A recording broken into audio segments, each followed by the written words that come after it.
down to 80 and way down, and it doesn't even change the speed limit. It still says that the speed limit is 110 kilometers per hour. Good morning, my fellow roaming Norway viewers. Thanks for tuning in to this important video. Because what if I told you there was a highway stretch in Norway where Teslas would brake at the exact same point?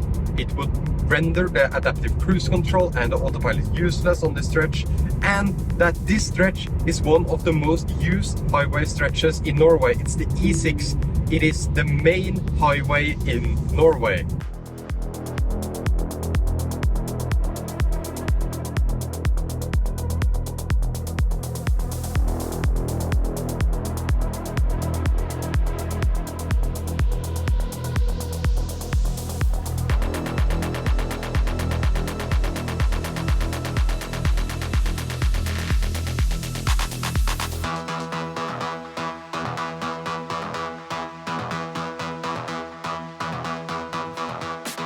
And not only that, we don't have much highways in Norway, so it is an extra important road in Norway.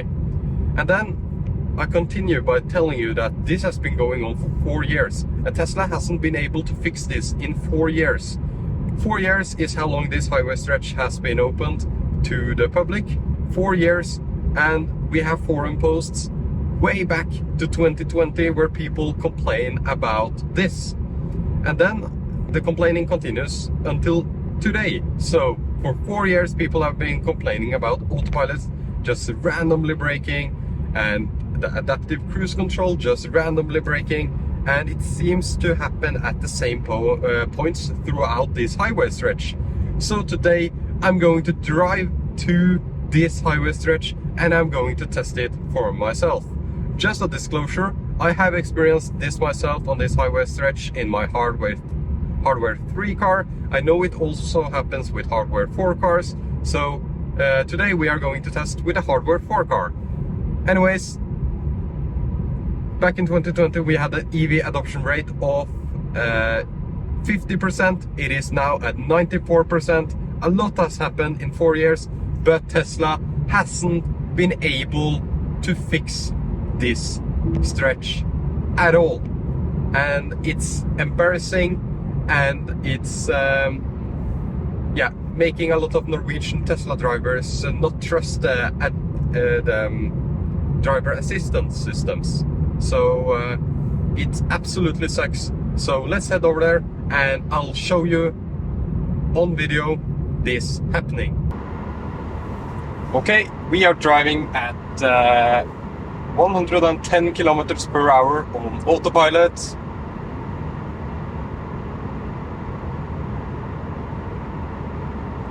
And we are now on this kind of stretch that has gotten a lot of feedback, you could say, the last few years, that Autopilot will phantom brake. I don't want anyone behind me when it's braking, but I'll always just monitor to make sure. And I'm also hovering the accelerator like you need to do in this case, because Autopilot on this stretch is horrendous. It seems to brake in conjunction with these bridges, so I'll be extra wary when I'm driving. Oh, a small brake. Now it's braking by itself. It is hard braking down to 90. I have to accelerate because someone is behind me. And you say it says it is a 40 zone here, when it's absolutely not a 40 zone. So now I adjusted the speed up to 110 kilometers per hour. And let's see how long we last until the next break. So it seems to catch the speed limit from somewhere else, maybe on top of the bridges. But it should never ever do that. And it shouldn't even adjust the speed limit by itself. Here it's braking and accelerating again. I didn't touch the accelerator now. A pretty significant brake, I would say, brake application, I would say. And up to 108. And then slowly up to 110, which is the speed I want to go here. Next bridge, There is still a guy behind me, so I need to accelerate if the braking is too hard. It is braking down to 103 and then accelerating once more. Braking hard, braking down to 83, 84, 90, and then it accelerates up to 110. I didn't touch the accelerator this time because there is enough space with the car behind me. We'll drive through this area, then I'll turn around and do it in the south direction, and then once more in the north direction, and then once more down the south direction to see if it brakes at similar places. It's braking here on the on-ramp, just a little bit, hard brake, 80, and it didn't change this number even, so it didn't pick up another speed limit. I'm braking once more. I'm not touching the accelerator at all. Now I have to do it because I'll be reported for drunk driving. And at the next ability to turn around, I'll turn around and do this in the north direction as well to prove that it's braking down to 88 it seems, and I'll press the accelerator to have it accelerate once more. It will of course accelerate by itself, but it's so slow that you'll get rear-ended way before it accelerates. And just so you know, I've driven this stretch many times. This is one. It's braking again. It's braking hard. I have to accelerate. And I've driven this stretch many times before. This is one of the most used highways in Norway. It's the E6. It's the main highway. It's the largest highway in the entire country. And it happens only on this stretch. Nowhere else, just on this stretch between Hamar and Moelven, and it hasn't been fixed for 4+ years. And this road is not new anymore at all. So absolutely insane to see that.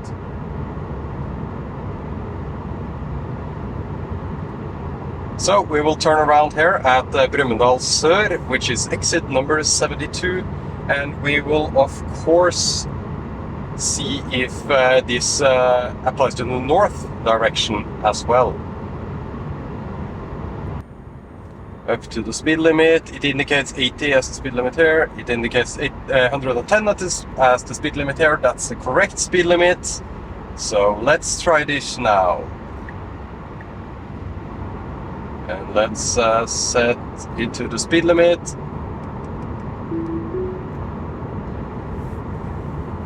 And I hope people will pass me, because I don't want anyone behind me. This applies if you're driving slower or faster as well. I've tested that many times before. And all the way up here I was I had a little bit low state of charge, so I was at 95 kilometers per hour. It still happened, so that sucks. I'm glad people are passing me. It must absolutely suck being behind me now. But of course, all the safety precautions are taken, and there is enough space to allow for a little bit of braking and then accelerating from my part. Okay, no braking yet in the north direction, but I assume it will not be long before that happens. Okay, it's braking down to 95, then down to 80, 70, and I have to accelerate due to someone coming up behind me. So it seems to land at around 80 in most cases. Unlike the case where it picked up 40 as the speed limit, I think it might just reduce the speed to 40, which is extremely dangerous. Oh, it's still braking. It's braking down to 90, down to 80, and way down. And it doesn't even change the speed limit. It still says that the speed limit is 110 kilometers per hour. This is embarrassing for Tesla. I don't know how they haven't fixed this yet. It is absolutely insane. Luckily it's just on this stretch, but that makes it even worse. Why can't they just fix it? I hear people complain about this. I have compiled hundreds of comments on this in the Model Y and Model 3 forums in Norway, and it still happens on this cursed Autopilot stretch. Let's see now. Bridge, sometimes before, sometimes after the bridge, sometimes it doesn't brake at all. Completely. Oh, a small brake, down 2 kilometers per hour, and you can feel it. It is super annoying. There is another bridge.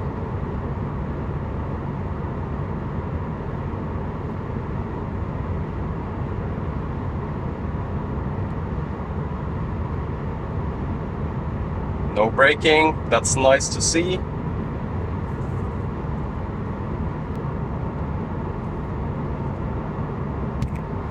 Braking. Down to 99.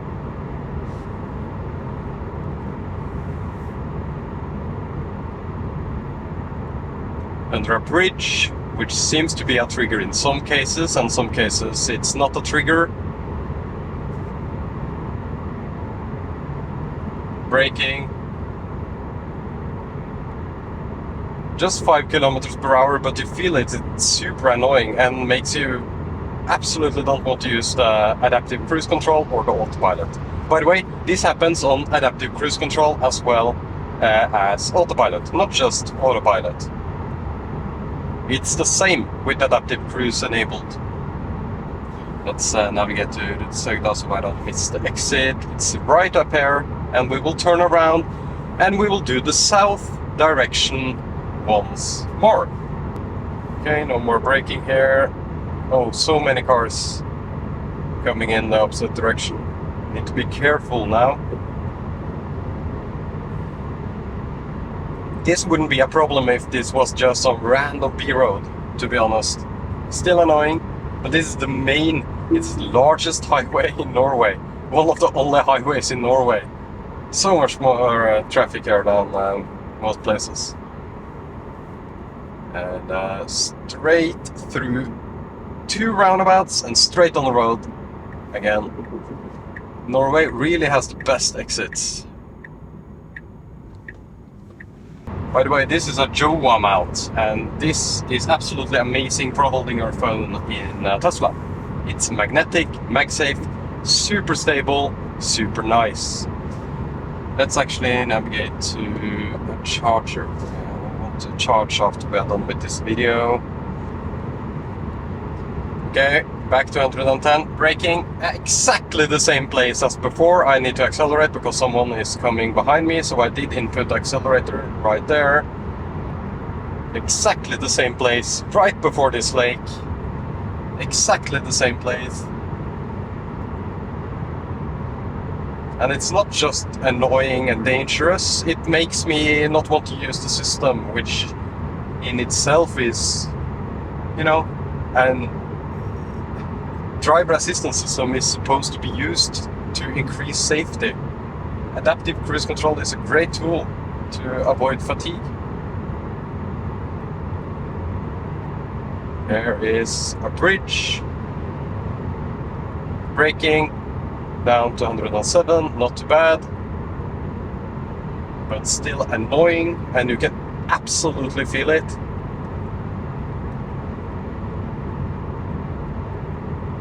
Oh, we tried to brake there, and it's braking hard, and someone coming up behind. I need to accelerate. So it is braking at the same places. We have now confirmed that it brakes at the exact same places. That's funny. Tesla, why don't you just fix it?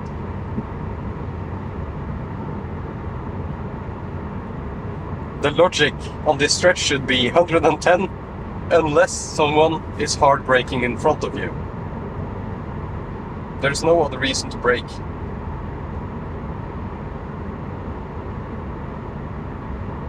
and we are coming past the, I think this is the tallest tree hotel in the world, or something. Wood hotel. Braking here on the on-ramp, just as it did before. Hard brakes, no one behind me now. 74, we were down to 74 kilometers per hour, and it still tries to brake. It still says the speed limit is 110 kilometers per hour. Dangerous, stupid, embarrassing, and annoying at the same time. Bravo, Tesla. I love my Tesla, but not on this stretch. I think some other cars also have phantom braking problems in Norway with specific stretches, actually. Braking again, braking hard. I need to accelerate because there are someone coming up behind me. I'll always tell you when I input the accelerator and when the Tesla does it automatically. Sometimes it does, sometimes it doesn't.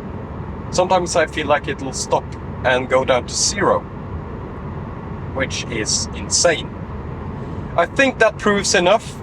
We have driven the same stretch twice, and we've also driven the same stretch once in the north direction. Braking hard, braking very hard. 80 kilometers per hour, 79, 80, 83. I need to input the accelerator. Someone is coming up behind me. I think we have proved enough that this system is absolutely bad on this cursed stretch. Braking again, and it brakes at the same places, and we have tried it in the same direction twice and once in the north direction. Braking hard. I'll accelerate because someone is coming up behind me. I'll be reported for drunk driving very soon, I think. But I assure you, I do this in a safe manner. It is a very long distance to the car behind me. So, yep. I'm just using the adaptive cruise control and the lane holding from Tesla called the Autopilot.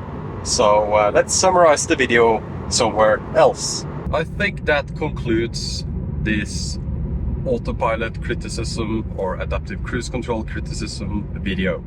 What are your thoughts? Do you think it is embarrassing that Tesla hasn't fixed this in 4 years? Do you think this has steered people away from buying Teslas? We have extreme Tesla sales numbers in Norway, but the #1 complaint is phantom braking, and it's in this case on the E6 like I just showed you, but also in the case where tractor trailers are coming in the opposite direction and the car initiates an emergency stop because it thinks it'll drive into this lane because we have narrower roads in Norway. So those are the two main complaints I see on the Model Y and Model 3 forums.